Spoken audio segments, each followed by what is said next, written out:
नमस्कार दोस्तों, आपका हमारे चैनल पर स्वागत है। और आज हम पढ़ने वाले हैं 11th युवक भारती का जो 8वां चैप्टर है तत्व। इसका अर्थ क्या होता है, पहले ये आपको समझना पड़ेगा कि इसका अर्थ होता है कि जीव जंतु कितने होते हैं जंगल में और उनमें क्या क्या विविधता पाई जाती है और वह किस प्रकार से अपना आचरण करते हैं, कैसे रहते हैं, क्या करते हैं, कैसे अपना जीवन यापन करते हैं, इसी के बारे में यहाँ पे एक कहानी कही गई है। और जो इसके राइटर है वो है जैनेन्द्र कुमार जी। अभी हम इनका परिचय देख लेते हैं। लेखक का परिचय है।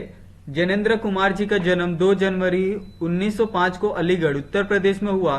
प्रारंभिक शिक्षा ऋषभ ब्रह्मचार्याश्रम हस्तिनापुर में हुई। उच्च शिक्षा के लिए काशी हिंदू विश्वविद्यालय में प्रवेश लिया यानी BHU, लेकिन 1920 में असहयोग आंदोलन में सहभागी होने के कारण शिक्षा छोड़ दी। आप हिंदी उपन्यास के इतिहास में मनोविश्लेषणात्मक परंपरा के प्रवर्तक माने जाते हैं।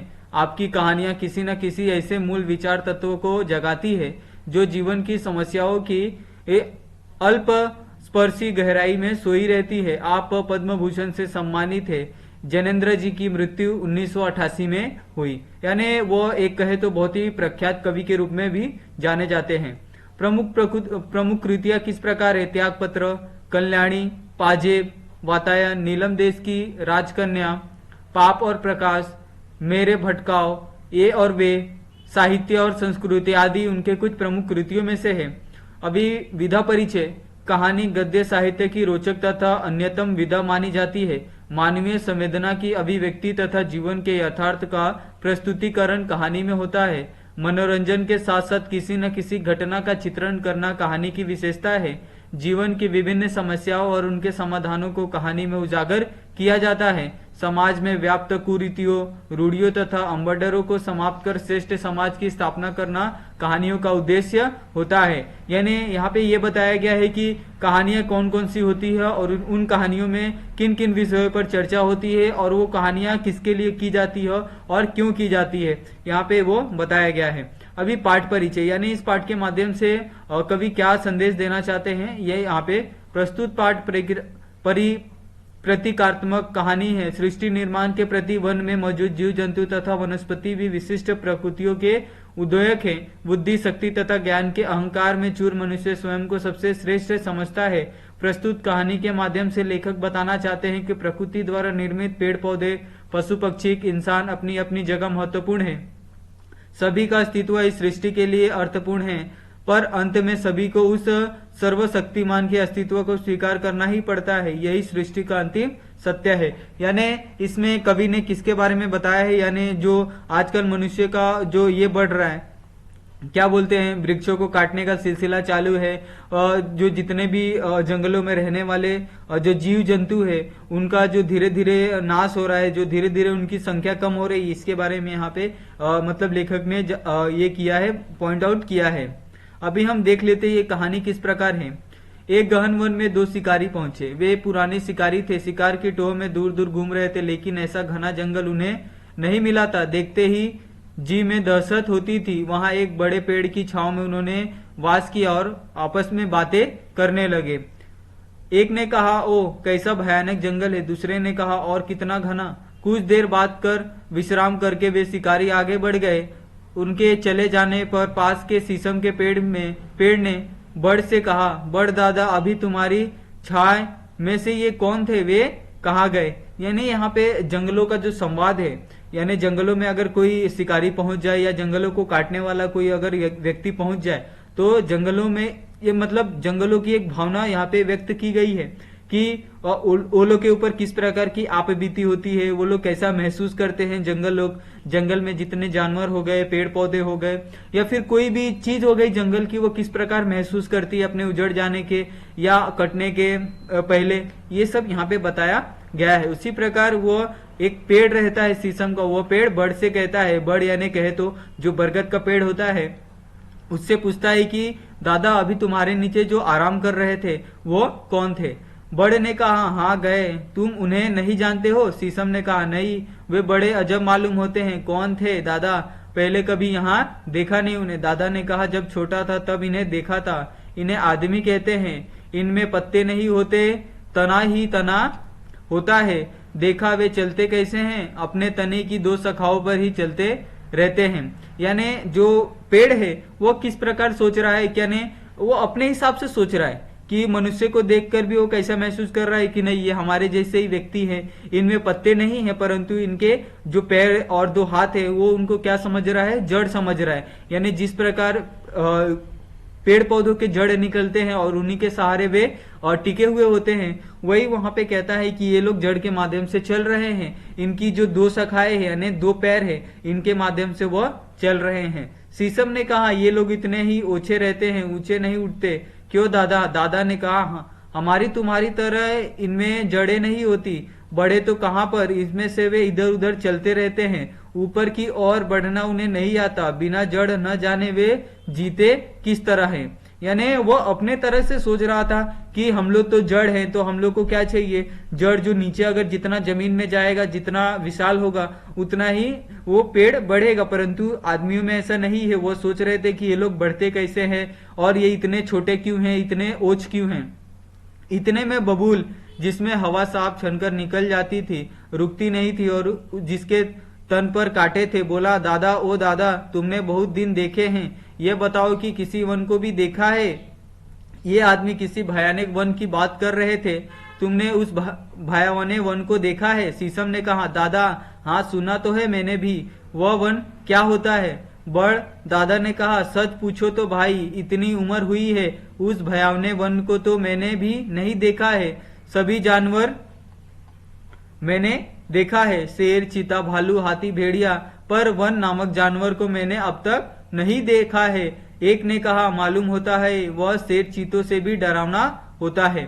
यानी यहाँ पे जो पेड़ है वो आपस में बात कर रहे हैं, तो वो क्या कह रहे हैं कि भयानक जंगल का अर्थ क्या होता है कि जहाँ पे शेर हो, चीता हो, भालू, हाथी, भेड़िया यानी खूंखार जानवर रहते हैं, उसी को शायद नामक जानवर ऐसे को ही मतलब भयानक जानवर कहा जाता है। एक ने कहा मालूम होता है वो शेर चीतों से भी डरावने होते हैं। तो उसमें ही एक पेड़ ने कहा कि नहीं, ये लोग तो ऐसे लगते हैं कि ये लोग सबसे डरावने जंगल की बात कर रहे हैं, यानी ये शेर और चीते से भी नहीं डरते, यानी वे उनसे भी भयानक है।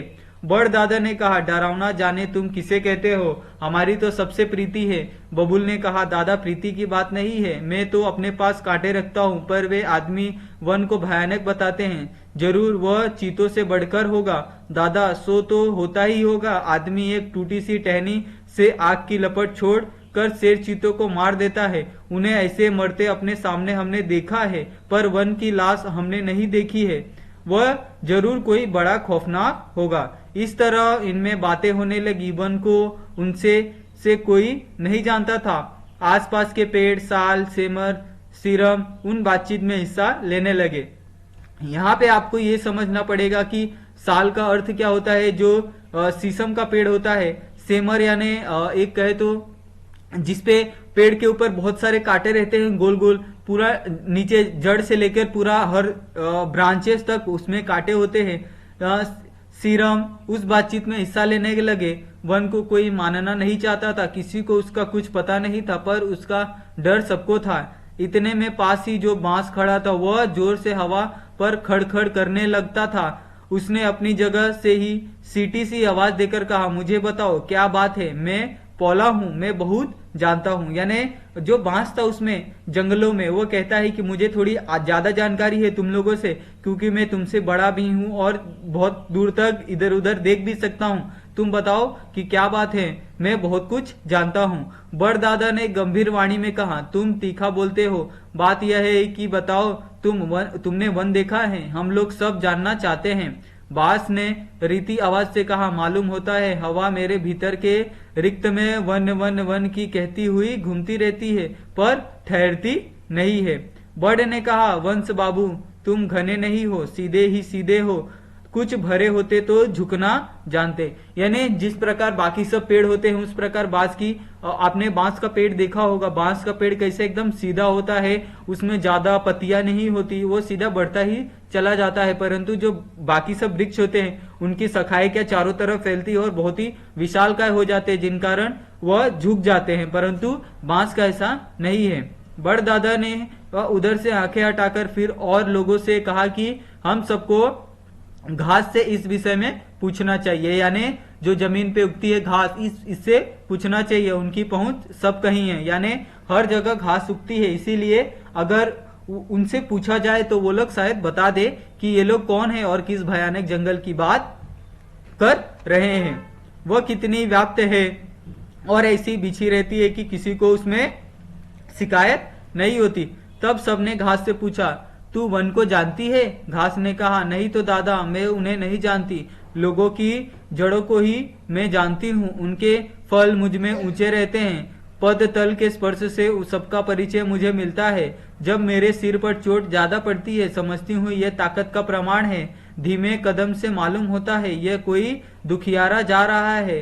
दुख से मेरी बहुत बनती है दादा, मैं उसी को चाहती हूँ। यहाँ से वहां तक बिछी रहती हूँ, सभी कुछ मेरे ऊपर से निकलता है, पर वन को मैंने अलग करके कभी नहीं पहचाना। यानी जिस तरह से वन की बातें हो रही थी, जिस तरह से दो शिकारी क्या वन की बातें कर रहे थे कि हम लोग एक घने जंगल में जाएंगे और वहां पे शिकार करेंगे, और जो शिकारी होते हैं उनका यही काम होता है कि वो जानवरों को मारते हैं और उनसे पैसे कमाते हैं। परंतु ये बात जंगल को नहीं पता थी, इसी कारण जो जंगल थे, जंगल में जितने पेड़ पौधे थे वो सब क्या आपस में चर्चा कर रहे थे कि शायद किसी को पता हो कि जंगल का सही अर्थ क्या होता है। इसी तरह वो धीरे धीरे क्या घास से पूछते हैं, बांस से पूछते हैं, परंतु घास भी कहता है कि नहीं, जो व्यक्ति मुझ पे से चल के जाता है मैं उसके बारे में बता सकती हूँ कि व्यक्ति कैसा है और वह दुखी है कि खुश है, परंतु मैं ये नहीं बता सकती कि वह किस जंगल के बारे में बात कर रहा है या फिर वह किस जंगल की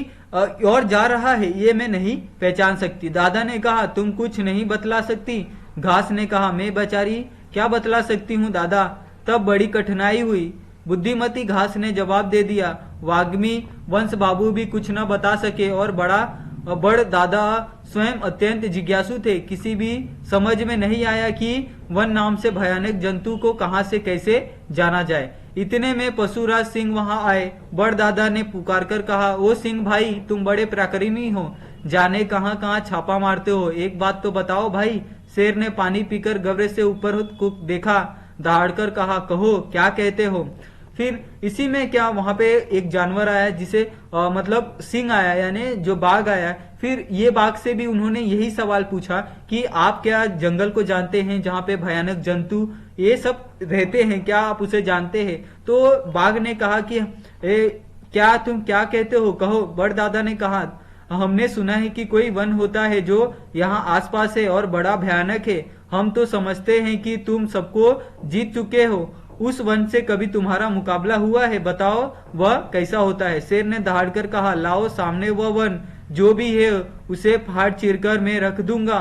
मेरे सामने भला वो क्या हो सकता है? बड़ दादा ने कहा, तो वन में सभी तुम्हारा सामना नहीं हुआ है। यानी इस बात पे जो सिंह थे, यानी जो बाघ था, वो भी कहता है कि उसे तुम लेके आओ, मैं उसे हरा दूंगा और उसे चीड़ फाड़ दूंगा, जिस प्रकार मैंने बहुत से जानवरों को मारा है। परंतु इस पे क्या बड़ दादा कहता है, क्या आपकी अब तक उससे मुलाकात नहीं हुई है?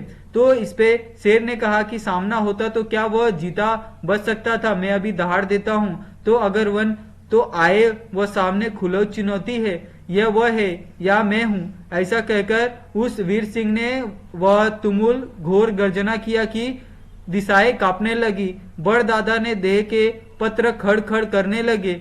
उनके शरीर के कोटर में बास करते हुए शावक चींची कर उठे। चहुवर जैसे आतंक भर गया, पर वह गर्जना गूंज कर रही थी। फिर मतलब जिस प्रकार से शेर ने कहा कि अगर मेरे सामने कोई व्यक्ति आता है या फिर कोई जंगल आता है तो मैं उसे थोड़ा भी नहीं बख्शूंगा, उसे भी चीर फाड़ के मार दूंगा। परंतु मेरे सामने अभी तक ऐसा कोई नहीं आया है, इसीलिए वो क्या करता है कि अपनी दहाड़ देता है और चुनौती देता है जंगल को कि वह भी मेरे सामने आए और मैं उसे पुकार रहा हूं, ऐसा वह कहता है। जिस कारण जो पूरा जंगल एकदम शांत सा हो जाता है उसकी दहाड़ सुनकर। हुंकार का उत्तर कोई नहीं आया। सिंह ने उस समय गर्व से कहा, तुमने ये कैसे जाना कि कोई वन है जो वह आसपास रहता है? आप सब निर्भय रहिए कि वन कोई नहीं है, कहीं नहीं है, मैं हूं, तब किसी और का खटका आपको नहीं रखना चाहिए। यानी मेरे होते हुए आपको किसी भयानक वन के नाम से डरने की कोई जरूरत नहीं है। बड़दादा ने कहा, आपकी बात सही है, मुझे यहाँ सर्दियां हो रही है, वन होता तो दिखता अवश्य, फिर आप हो तब कोई और क्या होगा। पर वे दो साख पर चलने वाले जीव तो आदमी होते हैं, वे ही यहाँ मेरी छां में बैठकर उस वन की बात कर रहे थे। ऐसा मालूम होता है कि वे बड़े जड़ के आदमी हमसे ज्यादा जानते हैं। यानी फिर वही बात बड़ वृक्ष ने दोहराई कि जो आदमी मेरे वृक्ष के नीचे छांव में ये बातें कर रहे थे, वे कौन थे? जो दो पैरों वाले बड़ जैसे जड़ जैसे चलने वाले दो व्यक्ति थे। वो मुझसे छोटे थे, बहुत छोटे थे, परंतु जो उनकी बुद्धि थी बहुत ही ज्यादा थी और वो मुझसे ज्यादा जानते थे। सिंह ने कहा, आदमी तो मैं खूब जानता हूँ, मैं उसे खाना पसंद करता हूँ, उसका मांस मुलायम होता है, लेकिन वह चालक जीव है, उसको मुंह मारकर खा डालो तब तो वह अच्छा है, नहीं तो उसका भरोसा नहीं करना चाहिए, उनकी गात बात से धोखा है। बड़ दादा तो चुप रहे, लेकिन औरों ने कहा कि सिंहराज, तुम्हारे भय से बहुत से जंतु छिपकर रहते हैं, वे मुंह नहीं दिखाते, वन भी शायद छिपकर रहता हो, तुम्हारा दबदबा कोई कम तो नहीं है। इससे जो सांप धरती के मुंह गाड़ कर रहता है, ऐसी भेद की बातें उससे पूछनी चाहिए। रहस्य कोई जानता होता तो अंधेरे में मुंह गाड़ कर रहने वाला सांप जैसा जानवर ही जानता होगा। हम पेड़ तो उजाले में सिर उठाए खड़े रहते हैं, इसीलिए हम बेचारे क्या जाने। यानी वो फिर बड़दादा कहता है कि अगर आपको उन दोनों आदमियों को मारकर खाना है तो उसके लिए पहले उनके बारे में पता लगाना होगा, और ये सब आपको एक ही जीव बता सकता है जो जमीन से जुड़ा हुआ है, यानी वो सांप है जो धरती में छिपा रहता है, मुंडी गड़ाए रहता है। आपको उससे जाकर पूछना होगा और उससे जानकारी लेनी होगी। और क्योंकि हम तो हमेशा सीना ताने आसमान की तरफ देखते रहते हैं, इसीलिए हमें जमीन के बारे में इतना सब जानकारी नहीं है। शेर ने कहा, जो मैं कहता हूँ वही सच है, उसमें शक करने की हिम्मत ठीक नहीं है। जब तक मैं हूँ कोई डर न करो। कैसा सांप, क्या कोई मुझसे ज्यादा जानता है? बड़दादा ये सुनकर भी कुछ नहीं बोले, औरों ने भी कुछ नहीं कहा। बबूल के कांटे जरूर उस वक्त तनकर कुछ उठ आए थे, लेकिन फिर भी बबूल ने धीरज नहीं छोड़ा और मुंह नहीं खोला। अंत में जमाई लेकर मंथर गति से सिंह वहां से चला गया। भाग्य की बात की सांझ कर झुटपुटा होते होते घास से जाते हुए दिख गए चमकीले देह के नागराज। बबूल की निगाह तीखी थी, झट से बोला, दादा, ओ बड़ दादा, वह जा रहा है सर्पराज, यानी सांप, ज्ञानी जीव है, मेरा तो मुंह उनसे सामने कैसे खुल सकता है? आप पूछो तो जरा कि वन का ठोर ठिकाना क्या उन्होंने देखा है। यानी जिस तरह से सभी लोग कह रहे थे सिंह से कि आप जाके सांप से बातें करो, परंतु जो सिंह था वो क्या अपनी अकड़ में था? वो कहता है कि नहीं, मुझसे बलशाली इस जंगल में और कोई नहीं है, क्या मेरे सामने कोई टिकने की हिम्मत कर सकता है? इस पर किसी ने कुछ नहीं बोला और वो वहां से चुपचाप चला गया। परंतु भाग्य से ही जो बबूल था उसे सांप दिख गया, यानी जिस सांप के बारे में वो बात कर रहे थे कि सांप को सभी जानकारी होती है और वो बहुत ज्ञानी होता है। बड़दादा शाम से ही मौन हो रहे थे, यह उनकी पुरानी आदत है। बोलो, संध्या आ रही है, इस समय वाचलता नहीं चाहती। बबूल झक्की ठहरते बोले, बड़दादा, सांप धरती से इतना चिपक कर रहते हैं कि सौभाग्य से हमारी आंखें उन पर पड़ती है। वर्ण देखिए ना कैसा चमकता है, यह सर्प अतिशय श्याम है, इनसे उतने ही ज्ञानी होंगे। अवसर खोना नहीं चाहिए, इनसे कुछ रहस्य पा लेना चाहिए। बड़दादा ने तब गंभीर वाणी में सांप को रोककर पूछा, हे नाग, हमें बताओ कि वन का वास कहाँ है और ये स्वयं क्या है? यानी फिर वही बात उनके मन में आ गई कि वो जिस वन के बारे में जानना चाहते हैं उसके लिए उन्होंने तरह तरह के पेड़ों से बात की, फिर सिंह से बात की जो जंगल का राजा होता है, उसके बाद उन्होंने जो जंगल में सबसे बुद्धिमान जीव सांप को समझते थे उससे भी उन्होंने यही सवाल पूछा। तो सांप ने स्पर्श किया, जिसका वास वह कौन जंतु है और उसका वास पाताल तक तो नहीं है। बड़दादा ने कहा, हम कोई उसके संबंध में कुछ नहीं जानते, तुमसे जानने की आशा रखते हैं। जहाँ जरा छिद्र हो वहां तुम्हारा प्रवेश है, टेढ़ा मेढ़ापन तुमसे बाहर नहीं है, इससे तुमसे पूछा है। सांप ने कहा, मैं धरती के सारे गर्त जानता हूँ वहाँ ज्ञान की खान है। तुमको अब क्या बताऊं, तुम नहीं समझोगे। तुम्हारा वन लेकिन कोई गहराई की सच्चाई नहीं जान पड़ती, वह कोई बनावटी सतह की चीज है। मेरा वैसी ऊपरी और उथली बातों से वास्ता नहीं रहता। यानी जो सांप था वो भी अपने आप से इनकार कर देता है कि मैं जमीन के अंदर की सारी बातें बता सकता हूँ, परंतु जमीन के ऊपर क्या हो रहा है ये सब मुझे नहीं पता, और वास्तव में यहाँ की कोई जानकारी मुझे नहीं है। बड़दादा ने कहना चाहा कि तो वन सांप ने कहा वह फर्जी है। यह कहकर वह आगे बढ़ गए। मतलब यह है कि जीव जंतु और पेड़ पौधे आपस में मिले और पूछताछ करने लगे कि वन को कौन जानता है, वह कहाँ है, क्या है। उसमें सबको अपना अपना ज्ञान था, अज्ञानी कोई नहीं था, पर वन का जानकार कोई नहीं था। ऐसी चर्चा हुई कि विद्वानों पर विद्याएं उसमें से प्रस्तुत हो गई। अंत में तय पाया कि 2 टांगों वाला आदमी ईमानदार जीव नहीं है। उसने तभी वन की बात बनाकर कह दी है, वह बन गया है, सच में वह नहीं है। यानी इस सभी लोग क्या आपस में चर्चा करने लगे कि किसी को वन के बारे में पता है, परंतु वहां पे किसी को भी वन के बारे में नहीं पता था। ना ही वहां पे रहने वाले पेड़ पौधों को पता था, ना ही वहां के जीव जंतुओं को उस वन के बारे में पता था।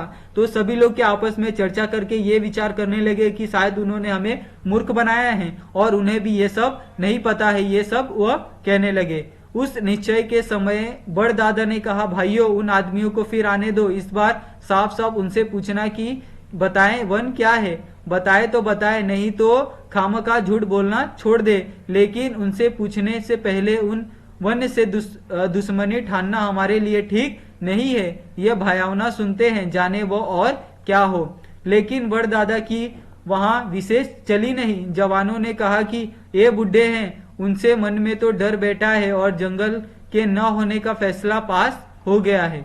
एक रोज आफत के मारे फिर वे शिकारी उस जंगल में आए। उनका आना था कि जंगल जाग उठा। बहुत से जीव जंतु, झाड़ी पेड़ तरह तरह की बोली बोलकर अपना विरोध दर्शाने लगे। आदमी बेचारों को अपनी जान का संकट मालूम होने लगा। उन्होंने अपनी बंदूकें संभाली। यानी वो तो एक शिकारी थे और वह अच्छे व्यक्ति नहीं थे। यही बात सबको जानना था कि वो किस वन के बारे में बात कर रहे हैं और वो कहाँ जाना चाहते हैं। तभी वो क्या डिसाइड करते हैं कि वो व्यक्ति आएंगे तो हम उनसे डायरेक्ट बात कर लेंगे। तो ऐसा ही एक आता है, एक रोज आफत आती है जिस कारण दोनों शिकारी क्या वापस जंगल में आ जाते हैं और जितने भी पेड़ पौधे होते हैं वो क्या करते हैं, पूछने का अपना तरीका अलग अलग तरीके से पूछने लगते हैं। और आदमियों को क्या, आदमी तो पेड़ पौधे की भाषा नहीं समझ पाता है, इसीलिए क्या वह डर जाता है और अपनी बंदूक निकाल के खड़ा हो जाता है। बड़दादा ने बीच में पढ़कर कहा, अरे तुम लोग अधीर क्यों होते हो। इन आदमियों के खत्म हो जाने से हमारा तुम्हारा फैसला निर्भय नहीं कहलाएगा। जरा तो ठहरो, गुस्से में कहीं ज्ञान हासिल होता है, मैं खुद निपटारा किए देता हूँ। ये कहकर बड़दादा आदमियों को मुखातिब करके बोले, भाई आदमियों, तुम भी इन पोली चीजों को मुंह नीचा करके देखो जिसमें तुम आग भरकर लाते हो। डरो मत। अब यह बताओ कि वह वन क्या है जिसकी तुम बात किया करते हो। बताओ वह कहाँ है। आदमियों ने अभय पाकर अपनी बंदूकें नीचे कर ली और कहा, यह वन ही तो है जहाँ हम सब हैं। यानी जिस तरह की बातें ये सब कर रहे थे और जिस तरह की जो संशय था, यानी जिस तरह का मन में एक भ्रम था पेड़ पौधों के बारे में जंगलों में, वह उन्होंने दूर करने के लिए उन आदमियों से ही पूछ लिया कि क्या तुम जिस वन की बात कर रहे हो, यानी जहां पे तुम जाना चाहते हो और जिस भयानक वन की तुम बात कर रहे हो वो क्या है, ये हमें बताओ। तो आदमियों लोग ने कहा कि जहां पर अभी हम खड़े हैं और ये वन ही तो है और ये सब वन का ही हिस्सा है। उनका इतना कहना था कि चीची की सवाल पर सवाल होने लगे। वन यहाँ कहाँ है? कहीं नहीं है। तुम हो, मैं हूँ, वन है। वन फिर तो कहाँ कर सकता है, तुम झूठे हो। यानी वह समझ नहीं पा रहे थे, जो पेड़ पौधे थे वह समझ नहीं पा रहे थे कि ये लोग किस वन के बारे में बात कर रहे हैं। यानी उनमें जो एक संशय था, यानी जो भ्रम था कि ये लोग किस वन के बारे में बात कर रहे हैं। और तभी जब वो कहते हैं कि ये वन ही है, तुम और मैं जहाँ पे खड़े हैं ये सब वन है, तो वो लोग इस बात से विश्वास नहीं कर रहे थे। वो तो कहते हैं कि मैं हूं और तुम तो तुम हो, हम लोग वन कहाँ हुए। तो ये बात को लेकर उसमें सब बातें चलने लगी और सभी लोग अपने अपने सवाल पूछने लगे और कहने लगे कि तुम झूठ बोल रहे हो, धोखेबाज हो, स्वार्थी हो, खत्म करो इनको। आदमी ये देखकर डर गए, बंदूकें संभालना चाहते थे कि बड़दादा ने मामला संभाला और पूछा, सुनो आदमियों, तुम झूठे साबित होगे तभी तुम्हें मारा जाएगा, अगर झूठे नहीं होते तो बताओ वन कहाँ है। उन दोनों आदमियों ने प्रमुखी से, विस्मय से और भय से कहा, हम सब जहाँ हैं वही तो वन है। बबूल ने अपने कांटे खड़े करके कहा, बको मत, वे सिमर है, वे सीरम है, ये साल है, ये घास है, ये हमारे सिंहराज है, ये पानी है, ये धरती है, वन कहाँ है। यानी वो लोग सब अपनी अपनी जो व्याख्या थे, अपनी अपनी विशेषता है, वो लोग बोलने लगे कि हम लोग तो इस नाम से जाने जाते हैं, परंतु तुमने वन की बात की, वन कहाँ है। तुम जिनकी छाव में हो वो हमारे बड़दादा हैं, और तब तुम्हारा वन कहाँ है, दिखाई क्यों नहीं देता। तुम हमको धोखा नहीं दे सकते। अब आदमी ने क्या, अब प्रमुख पुरुष ने कहा, यह सब कुछ ही वन है। इस पर गुस्से से भरे कुछ जानवरों ने कहा, बात से बचो नहीं, ठीक बताओ, नहीं तो तुम्हारी खैर नहीं है। अब आदमी क्या कहे, परिस्थिति देखकर वे बेचारे जान से निराश होने लगे। अपनी मानवी बोली, एक ने कहा, यार कह क्यों नहीं देते कि ये वन नहीं है, देखते नहीं किसी से पाला पड़ा है। दूसरे ने कहा, मुझसे तो कहा नहीं जाएगा, तो क्या मरोगे, सदा कौन जिया है, इसमें यह भोले प्राणियों को भुलावे से कैसे रखूं। यह कहकर प्रमुख पुरुष ने सबसे कहा, भाइयों, वन कहीं दूर या बाहर नहीं है, आप लोग सभी वन हो। इस पर फिर गोलियों सी सवालों की बौछार उन पर पड़ने लगी। क्या कहा, मैं वन हूं, तब बबूल कौन है, झूठ। क्या मैं यह मानूं कि मैं बांस नहीं हूं, वन हूं। मेरा रोम रोम कहता है कि मैं बांस हूं। ओ मैं घास, और मैं शेर, और मैं सांप। ऐसे सभी अपनी अपनी बातें रखने लगे। इस भांति ऐसा शोर मचा कि उन बेचारे आदमियों की अक्ल गुम होने को आ गई। बड़दादा न होते तो आदमियों का काम वहां तमाम था। उस समय आदमी और बड़दादा में कुछ ऐसी धीमी धीमी बातचीत हुई कि वह कोई सुन नहीं सका। बातचीत के बाद पुरुष उस विशाल बड़ के वृक्ष के ऊपर चढ़ता दिखाई दिया। वहां दो नए नए पत्तों की जोड़ी खुले आसमान की तरफ मुस्कुराती हुई देख रही थी। आदमी ने उन दोनों को बड़े प्रेम से पुचकारा। पुचकारते समय ऐसा मालूम हुआ कि जैसे मंत्र रूप से उन्हें कुछ संदेश भी दिया है। वन के प्राणी ये सब कुछ स्पष्ट भाव से देख रहे थे। उन्हें कुछ समझ में नहीं आ रहा था। देखते देखते पत्तों की वह जोड़ी उद्ग्रीव हुई, मानो उसमें चैतन्य भर आया। उन्होंने अपने आसपास के नीचे देखा, जाने उन्हें क्या दिखा कि वे कांपने लगे। उनके तन में लालिमा व्याप्त हुई। कुछ रण बाद मानो कि वे एक चमक से चमके, जैसे उन्होंने खंड को कुल में देख लिया और कुल में खंड कहाँ है। वो आदमी अब नीचे उतर आया और वनचरों के समक्ष खड़ा था। बड़दादा ने ऐसे स्थिर शांत थे, मानो योगमग्न हो कि सहसा उनकी समाधि टूटी। वे जागो, मानो उन्होंने अपने चरम शीर्ष में कोई अनुभूति प्राप्त हुई है। उस समय सबको सप्रसन्न मौन व्याप्त था। उसे भग्न करते हुए बड़े दादा ने कहा, वह है, कहकर वह चुप हो गए। साथियों ने दादा को संबोधित करते हुए कहा, दादा दादा। दादा ने इतना ही कहा, वह है, वह है, यह कहाँ है, वह कहाँ है, सब कहीं है, सब कहीं है, और हम नहीं, वह है। यानी इसमें क्या बताने की कोशिश की गई है कि हम अपने लिए क्या हैं, वो दूसरे के लिए तो नहीं हो सकते। यही बात यहाँ पे कही है। बड़दादा कहते हैं कि हम अपने लिए अपना बबूल हैं, हम अपने लिए शेर हैं, हम अपने लिए घास हैं, परंतु दूसरों के लिए क्या है, एक हम अलग ही उच्चारण के रूप में दिखाई देते हैं, और वो दूसरा व्यक्ति हमें उसी उच्चारण के नाम से बुलाता है। जैसे हम सब अभी तक समझ रहे थे कि हम अलग अलग हैं, हम वड़ हैं, हम ये क्या बोलते हैं, हम बबूल के पेड़ हैं, हम शीशम के पेड़ हैं, परंतु नहीं, दो दूसरे व्यक्ति हैं। वो सब हमें क्या एक समूह के तरह देखते हैं, और हमें एक साथ देखकर वो हमें क्या कहते हैं, वन। यानी एक साथ जो रहता है उसे वन कहा जाता है, ये वह कहते हैं। और ये कहां से ली गई है, जिनेंद्र की कहानियां तीसरे भाग से।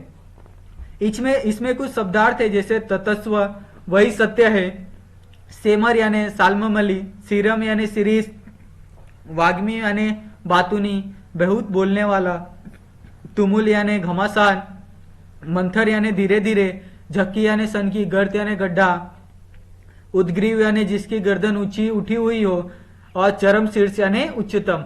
अगर आपको ये जो कहानी है अगर आपको पसंद आई है तो आप हमारे चैनल को सब्सक्राइब करें। अगर आपको किसी भी प्रकार की समस्या है तो आप हमें कमेंट कर सकते हैं। आपका बहुत बहुत धन्यवाद।